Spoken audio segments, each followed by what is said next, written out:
And welcome back, everyone, to another episode of Going for Two, presented by Homefield Apparel.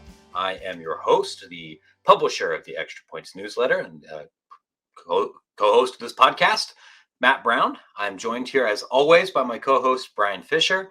It's good to be with you, buddy. How you holding up? I'm doing good. You sounded so unsure that you're the co-host of this podcast. I just want to confirm that you are. So you never know. You never know. Half the time I sit down at the computer and I'm expecting to find out that I've been fired or laid off or canceled or whatever. That's good. It's good. It's good to know we're still here. Like that's you never know, right? Still going strong. 66 episodes in. That's pretty good. That's pretty good. I've definitely had jobs that lasted less. That I didn't know as long as I've been doing this show, let alone the newsletter. Today is an exciting day, I think, because over the course of the last 2 years at Extra Points across the D1 Ticker Extended Universe, we've written a lot about conference realignment. And generally, those conference realignment conversations have been focused on mid-majors and low majors, what's happening in the OVC or the WAC or the Southland or the MEAC or the NEC. And today we have a chance to not just talk about a school that is making a big transition, but to talk to one of the decision makers, really get in the weeds for what that actually looks like. We are going to be talking to the athletic director at Lindenwood, which if you missed this in Extra Points, which first of all, how dare you? But if you did, this is a Division II institution just outside of St. Louis that is reclassifying to Division I. They're joining the Ohio Valley Conference and play football. So they will be joining FCS football. They'll be in the Big South OVC conglomerate and will potentially play other schools that you may have heard of in the near future. It's kind of a big deal, right? It's a fascinating move just because, number one, this university, like back in the day, was an NAIA school. So like they've already kind of made a big jump before, and now they're making another leap. And it's not like back in the day was like 1934 or anything. This was an NAIA school in our lifetime. So we're not that old yet. Not even like in our lifetimes, like very recently, like within the last couple of decades. And so this is, we talk about like young football programs like USF and some of the UCF even, and how they've kind of made the leap and kind of gone through this process. Like this is an entirely different thing for the entire university. And what makes Lindenwood particularly unique, not just the location, but the fact that they're so broad based. I mean, we've talked about Ohio State on this program before, Stanford certainly having a lot of sports and what that means for the universities, but Lindenwood kind of like in their whole different ballpark, especially when you compare them to their peers, not just regionally, but kind of peers at that quote unquote FCS level. They've got a unique case, and it's going to be kind of fascinating to follow them through this process as they go through it, number one, and kind of how they kind of emerge on the other side, because they're a very unique institution and going through a very unique process right now. Yeah, they sponsor basically everything. So relatively small school, a couple thousand student private school. You would expect, okay, you've got football, you've got men's and women's basketball, you've got cross country and track. All right, that all tracks, right? Men's and women's golf. But then you've also got women's gymnastics. You've got women's ice hockey, which is already competing at the Division I level. You've got men's and women's lacrosse. You've got swimming and diving. You've got multiple flavors of volleyball. You've got multiple wrestling. And then they have, which I think is particularly unique, a very well-staffed club sports world or intercollegiate competition that's not under the NCAA banner. So you've got a archery coaches and a relatively deep esports department. Excuse me. You've got rugby. You have all these other things, which I don't even think Ohio State had some of these. I don't remember. I mean, I'm sure they had esports when I was there, even though it was that world was barely developing. But like, I don't remember bowling. There wasn't a bowling alley on campus when I was at Ohio State. I think there is now. So this will be interesting. We have a chance to go talk to Brad, and he's going to tell us a little bit more about what we should be expecting from what Lindenwood's trying to be, how they're trying to do it, and what actually goes in to reclassifying beyond just hiring a bunch of people. Why don't we bring him in now?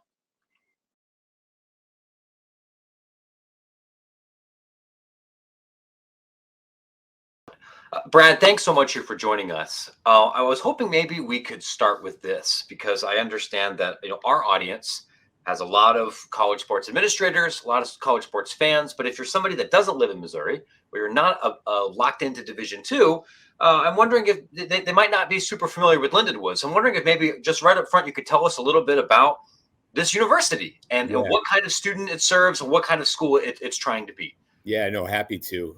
We have an interesting history here. We're in St. Charles, Missouri, which is about 15, 20 minutes from downtown St. Louis, and right across the Missouri River. And we have about 7,000 students.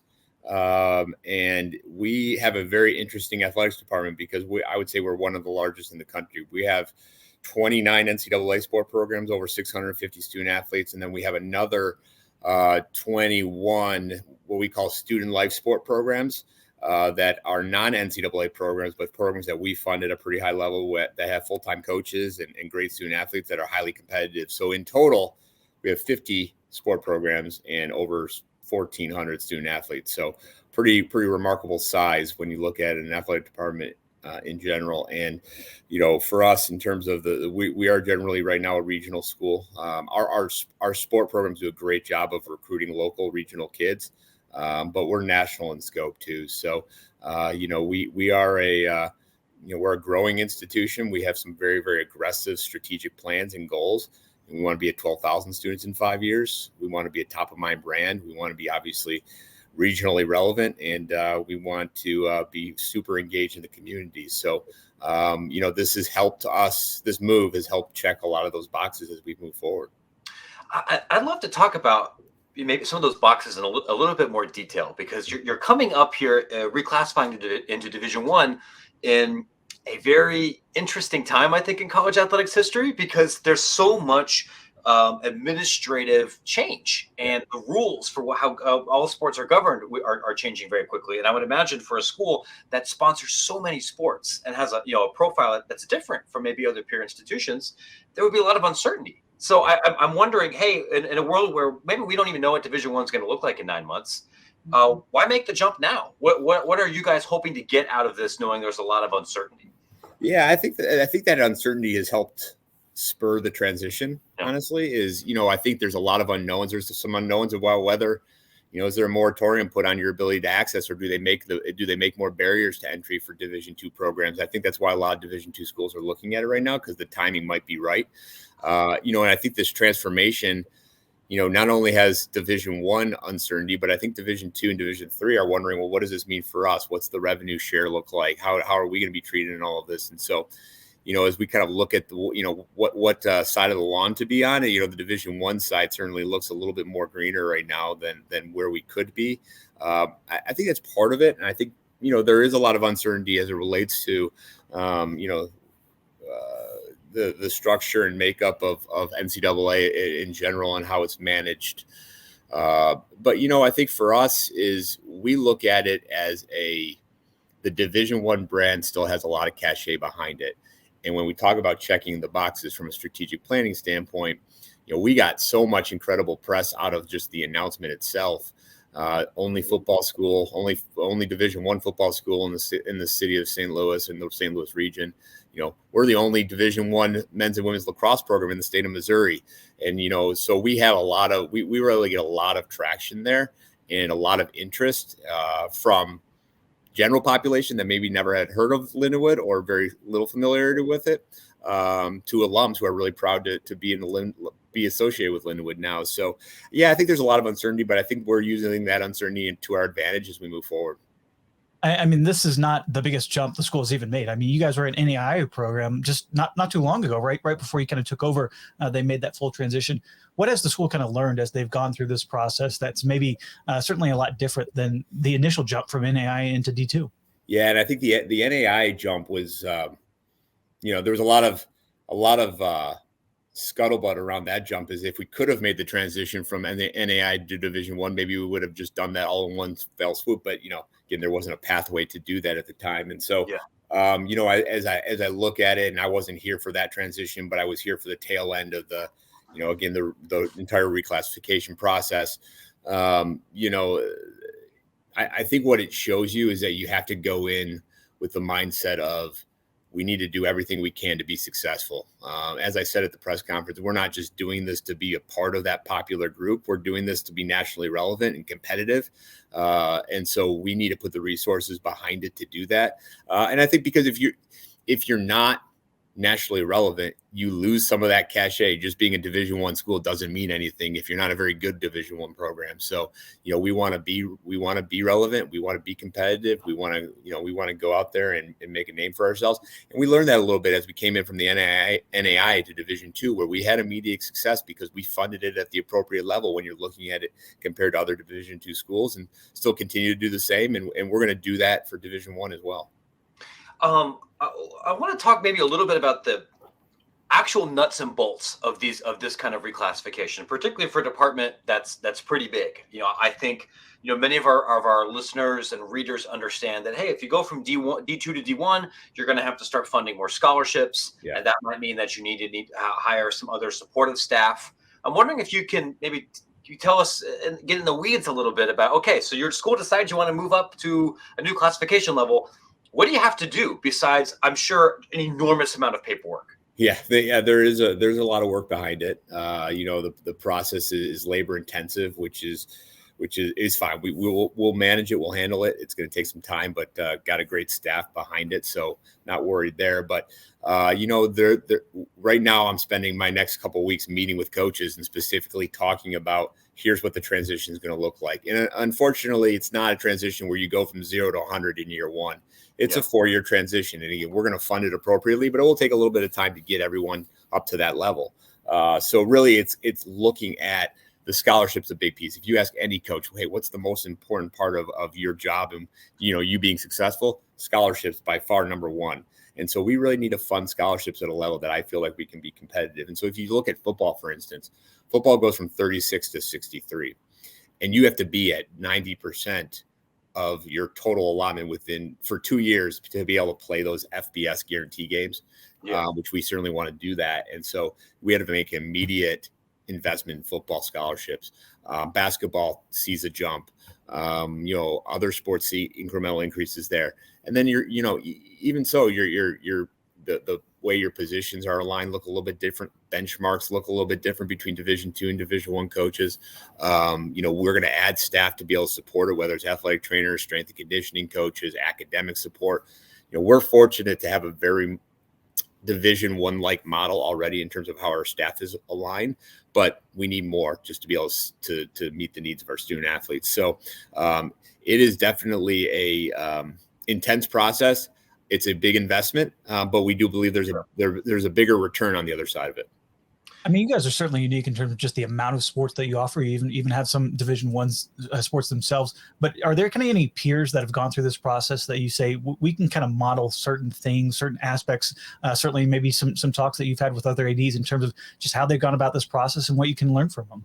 Yeah, I'm fortunate to have some colleagues in the industry that I can rely on, and people who are either going through it now or have gone through it recently.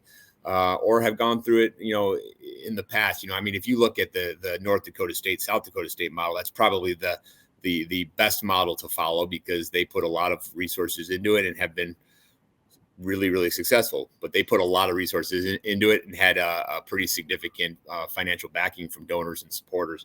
But yeah, I'm definitely talking to a lot of other ADs that are going through that process right now and are either in brand new to the transition or farther along, but have been able to provide a lot of wisdom in terms of how they've done it. And partly is as I communicate with my coaches and for those administrators that are listening in too, it's we all know coaches think that we don't quite do it as well as other schools do it, and we don't have as many resources as other schools do it, or other schools have, and so it's helpful for me to say, yeah, hey, look at what we're doing compared to look what some of our peer institutions are doing. We actually have it pretty good here, and so I think that's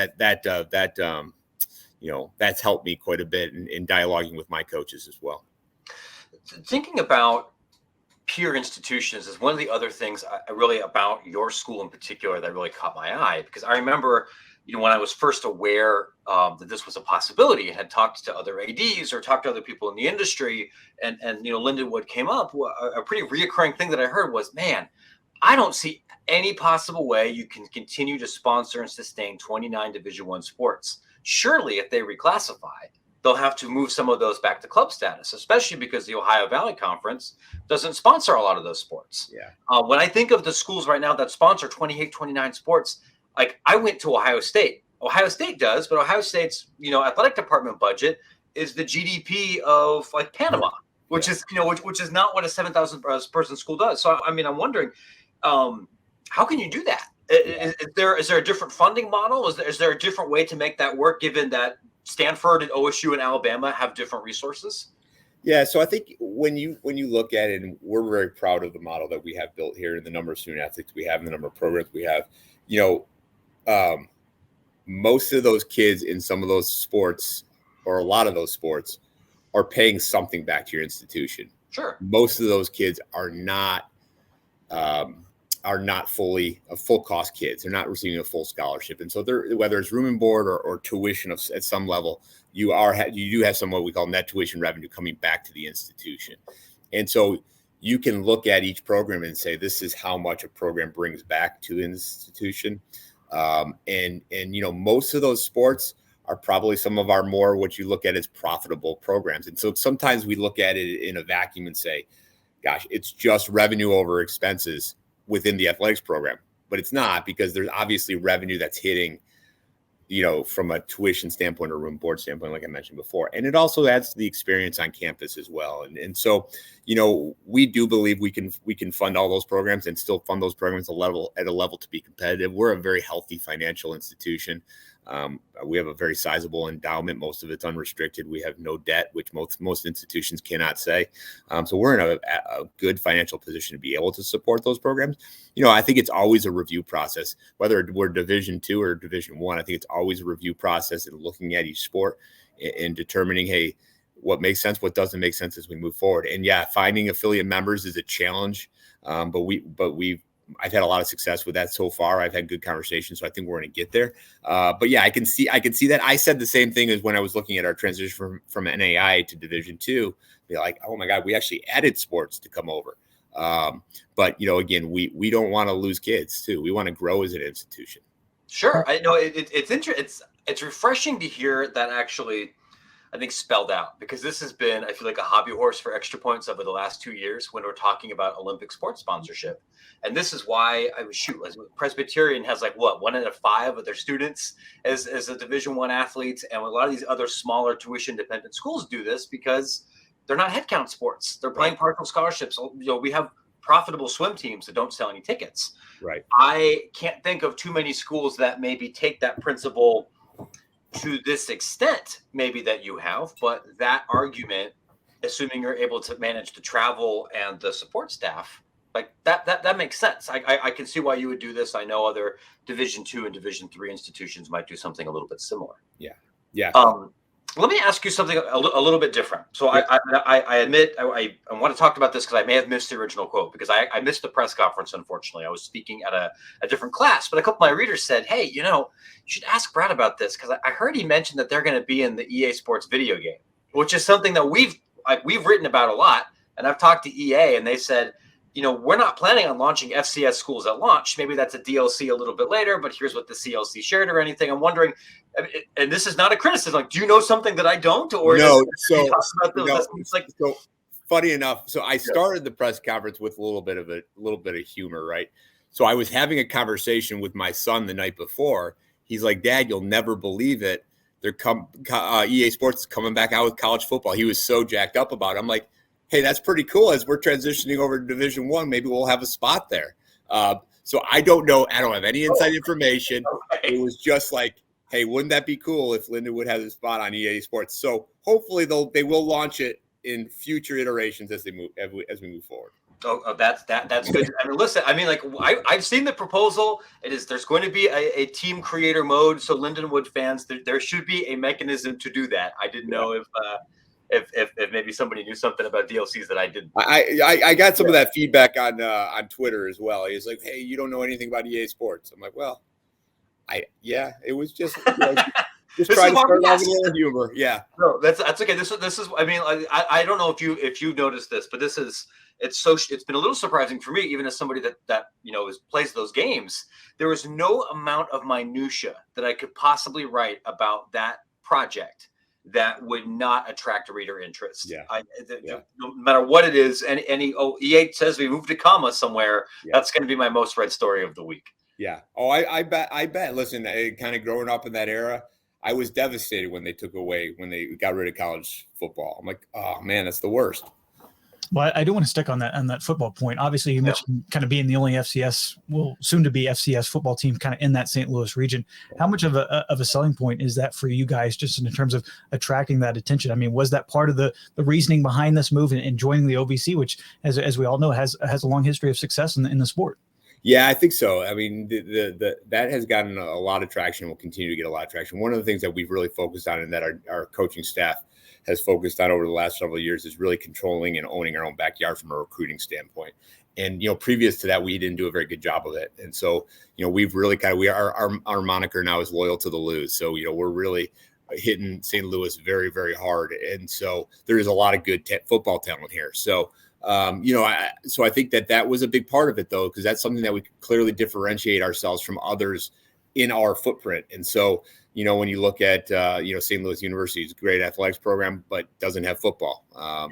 There's no other, even Southern Illinois, Edwardsville, which is across the river and in the OVC, doesn't have football. So Mizzou's an hour and a half away. And so, we do feel like we can be St. Louis's football team. But as I told a lot of other people, as we've talked about it, is that, you don't just become a Division I institution, all of a sudden snap your fingers and people show up because you have a football program. You have to make the environment engaging and exciting and people want to be a part of it. Sometimes I look at the minor league baseball model. I've been to a lot of minor league baseball games, and you don't necessarily go because of the teams playing. You go because of the experience. And so that's some of the, we want people to come because of the programs that are playing, but we're going to create an experience similar to that really get people excited and want to be a part of it. Sure. I mean, go ahead, Bryan. I was just going to say, you brought up buy games earlier too. I mean, are you already planning for that? We know about schedules being made, 15 years in advance. Are you already talking with others around that about some of those games against those bigger FBS schools? Yeah, we've started having those conversations. We haven't specifically dove in yet to the FBS scheduling. I'm trying to, my priority number one is trying to build our first year schedule on a very, very short runway. Everybody wants to play us, but nobody wants to come here to play us. So, we're talking with schools because we're already starting to look at 23, 24, 25. And so we'll start fortunately, those FBS games with the FCS games are not scheduled quite as far out. You're not getting the 10-year out window, but, we're going to start to hit that pretty hard. I don't want to play, we'll play a couple of those, but I don't want to play 5 of them a year because I want to be successful and I want to have an opportunity to compete. So, but yeah, we're definitely excited about the opportunity to go in and play some of those games. Listen, I went to, and I hate to bring this up and it pains me, but I'm a University of Michigan alum. So, my son, well, this might make you feel better. My son's first experience with Michigan football was Michigan versus Appalachian State. Oh yeah, that game was wonderful. That's the first game on BTN. I watched that from a bar on Ohio State's campus. Like that, a wonderful example of the great in-game experience an FCS opponent can bring. I must say. Yeah, exactly right. So yeah. On that note, one of the interesting things about reclassifications and realignment, especially for an institution that's done a lot over the last 15 years, is you're suddenly playing a bunch of new opponents. And anybody can look at a map and say, hey, maybe there's some rivalry potential with Edwardsville, given that's just on the other side of town. But given that you're now going to be playing schools that you wouldn't have had as much of a relationship with, is there anything, from your staff's perspective that goes into trying to create a rivalry or trying to sell some of those connections, since you can't rely on 45 years of inertia for selling those? Yeah, I think that's a great point. Great question. I think, when you look at it, SEMO, which is a football program, 2.5 hours down the road here in Cape Girardeau, they're coming up here that's one of our few home games this year. They're coming up here. And I look at that as an opportunity to build a natural rivalry with an in-conference opponent. And I think that there are definitely some programs within our region that we can play that would draw a lot of interest and attention. But yeah, I think rivalries are really important. I think it creates more of an excitement on both sides. Healthy rivalries on both sides, I think are already very valuable. I'm actually sending a couple of my staff members out. Actually, they're going this week to Grand Canyon University because I think we're all familiar with the environment that they create around their basketball games. So, I want to recreate that type of experience in football and basketball and other sports. And part of it is getting students, to buy in and engage and supportive of it. And so, I want to, we don't need to reinvent the wheel. I think we can learn from others who have done it really well before us and try to bring that to Lindenwood. But that's definitely a big focus of ours. That's funny. I was just there last weekend. Yeah. And we kind of found out about that. That's not an easy experience to replicate, but I could definitely see why other schools would want to send staffers there to be able to see it. Because if you can build it there, I think you could build it maybe some other places. Yeah. My last big question I get on that front, speaking of conferences, is that you're also entering a time when the OVC is changing a lot. They just announced this agreement with the Big South last week. You've had multiple institutions leave, multiple institutions join. Yeah. During the course of these conversations, has anyone communicated maybe a larger vision about what they want the OVC to be, or do you see what you want this conference to look like in a couple of years, knowing it might look different? Yeah, so I think a great question, and I don't have the perfect answer for you. I think that part of it was, doing due diligence on our side to ensure stability and long-term planning and growth for that conference. Make sure that we're getting into the a good partnership, which I'm absolutely 100% convinced that we are.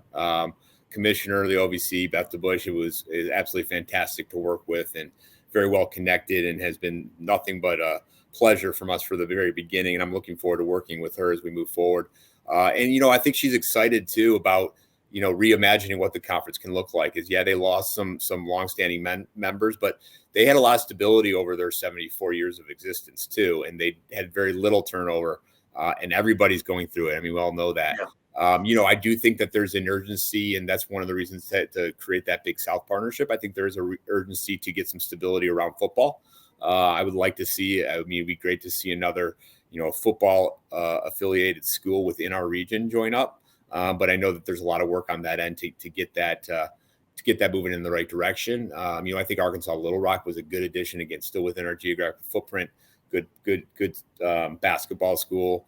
And so, for us, I think the geographic proximity of the schools allows us to create those natural rivalries. Also, it creates those pathways for our fans to attend away games. And so, I love the geographic footprint of the conference. I also like the partnership with the Big South because it creates some of that stability around football.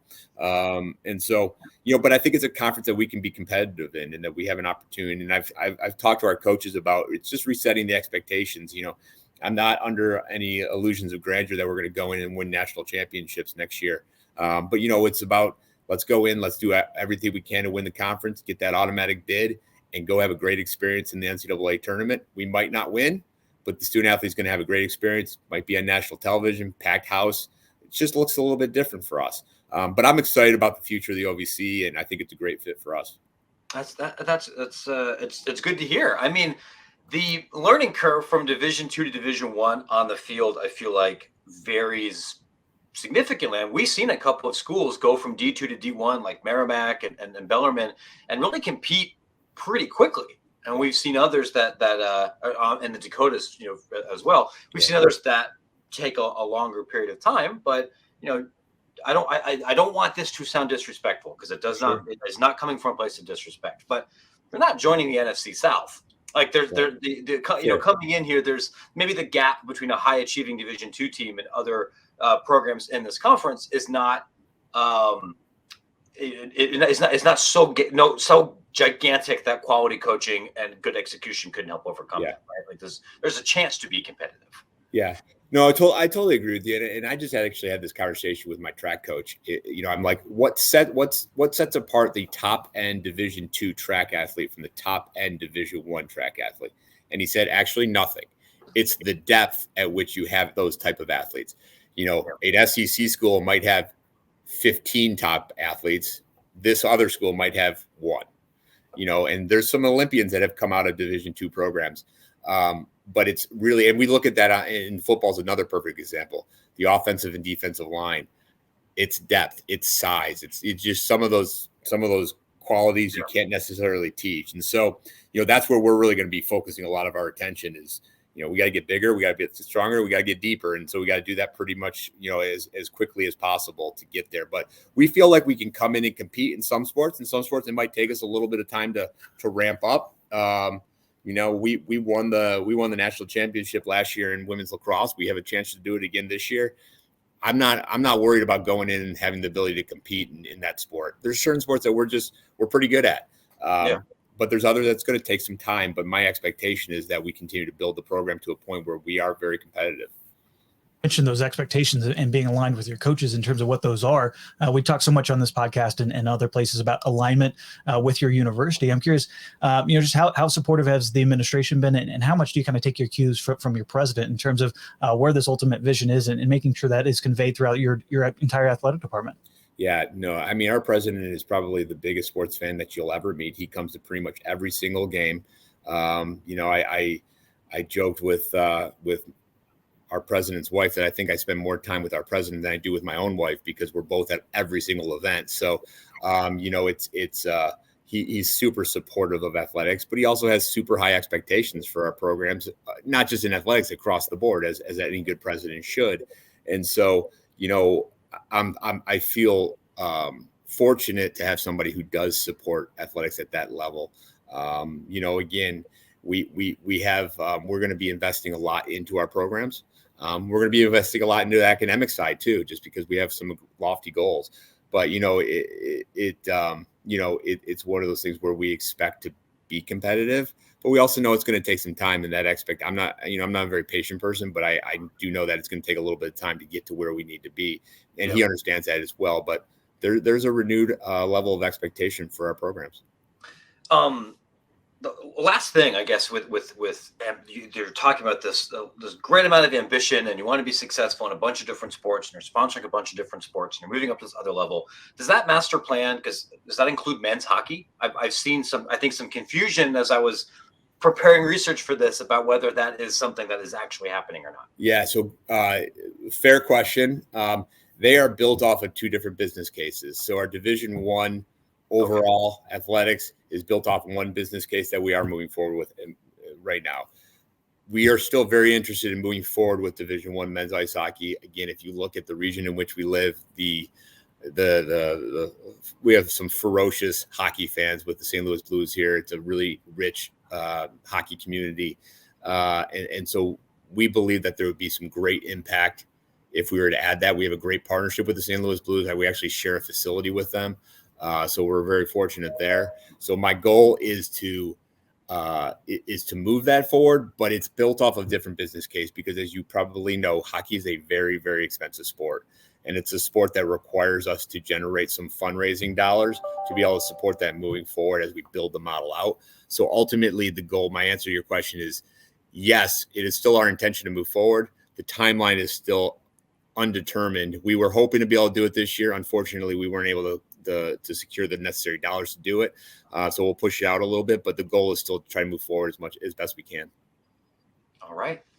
Brad, thank you so much here for spending some time here with us. This has been really helpful. We wish you the best of luck as you and your program continue to finish out this academic year and get ready for a big transition here for some exciting competition ahead.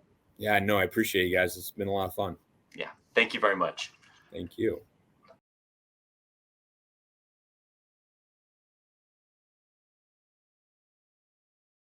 Before we get a chance to kind of unpack that, I do want to talk about our sponsor, who unfortunately doesn't have any Lindenwood licensed apparel yet.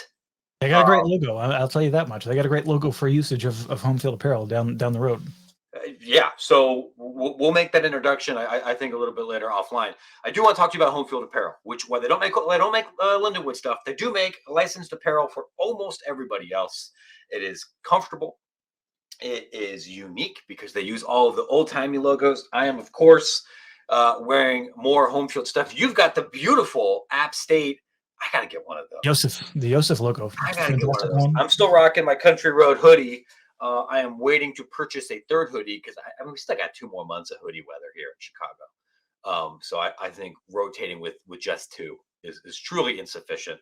Our buddies just dropped Illinois last week. They dropped Villanova, which is so much beautiful baby blue, so many cartoon animals playing sports. It's a perfect combination. And then now, by God, they're adding Kansas. And I don't actually know what designs are in here yet because they didn't share that with me. But you've seen some of the old timey Kansas logos, right? Oh yeah, absolutely. Like if you just kind of go through and obviously a historical program, they have so much of a rich history and so much to draw upon. Like I can't wait for this collection in particular. One of my favorite vintage logos ever is, of course, the Ennui sad Yukon Husky, the Husky, logo. I mean, I've got it on sweatpants upstairs, right? But it's the dog that looks like they just watched the Randy Edsel era part 2, which is delightful because logos are supposed to be ferocious or excited or like they just shotgunned a Monster Energy drink, and this one just looks bummed. By God, Kansas has got like 3 of those, and they've got one that looks like my daughter Penelope drew it. I've never been to Lawrence. I don't feel one way or the other about Kansas athletics. If you give me Existential Crisis Jayhawk or like Paper Mache Jayhawk, I'm gonna buy it. And if you do buy Kansas stuff, whether they have Existential Crisis Jayhawk or many other wonderful Jayhawks, you should use promo code GOING4 2 to save 15% off your first order, whether that's Kansas stuff, whether that's Illinois stuff, whether that's Ohio University stuff, whether that's DePaul stuff, Appalachian State stuff, almost anybody you can think of. But at the end of this season of Big New Saturday, I want to say they're going to have all but like 3 Power 5 institutions. And I know of at least one of those Power 5 institutions that's not in this season, but it's going to be in the season afterwards, is signed. So basically, none of you are going to have an excuse to not own this stuff. And especially because we are going out of our way to give you a discount code where you can save some money on it. So do that. Buy some clothes, use our code, help support us, and help keep yourself warm and comfortable, ideally with depressed Jayhawks. Jayhawks aren't real birds, right? Don't even ask me that. I think they are actually. I've never seen one. Oh, I forgot.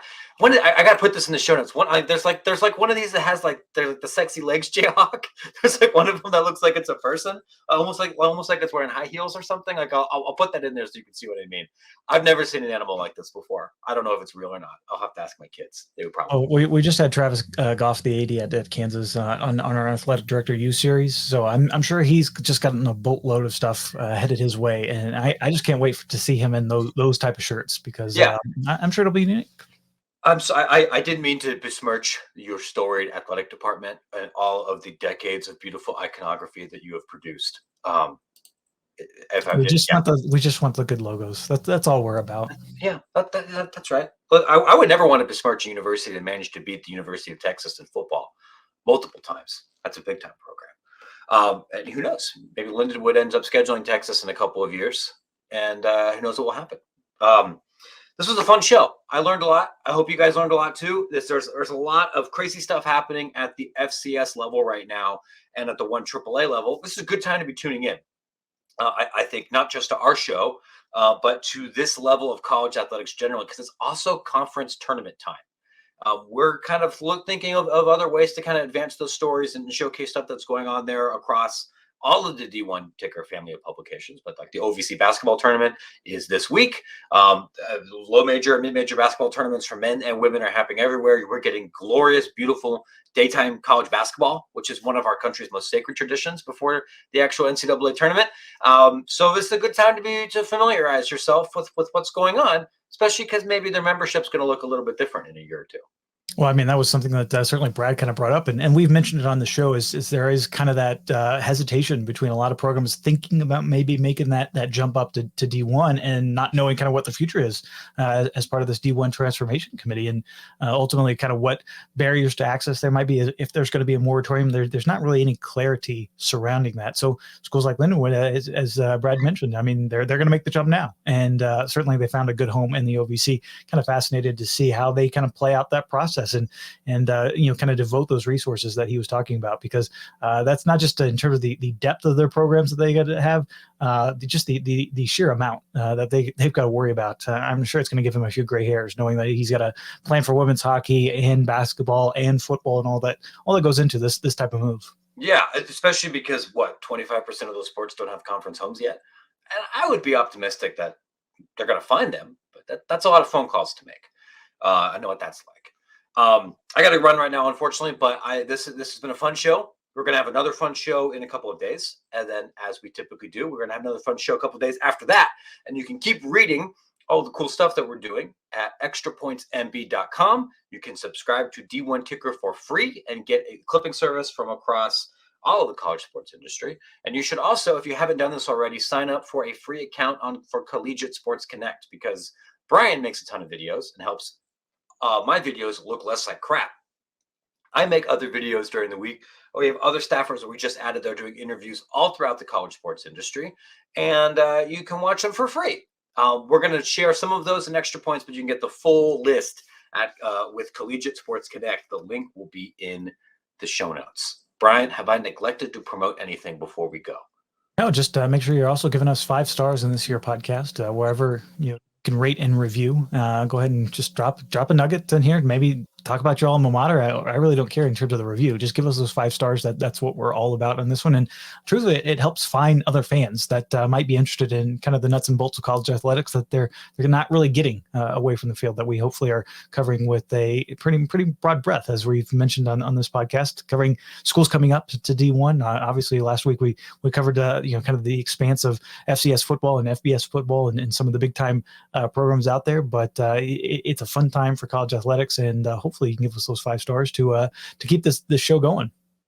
Yeah, listen, I can't overemphasize this enough about how much saying nice things about Going for Two helps. It helps with these faceless algorithms across Spotify and Apple if you give us positive reviews there. If you go on your Reddit or your favorite college football message board or on Twitter and say, whenever someone's asking about college football podcasts or college sports podcasts to listen to, hey, I got this dork show that's real great called Going for Two. That helps a lot. If you're in truck stop bathrooms and you just write our podcast name on the bathroom in Sharpie, I'm not going to say don't do that. Maybe somebody else will listen to it, and advertisers love that kind of engagement and content. So you should do that too. Any way that you can help spread the word is helpful to us, because it allows us to keep doing what we're doing. Everyone, thank you so much for listening. We will catch up with you next week.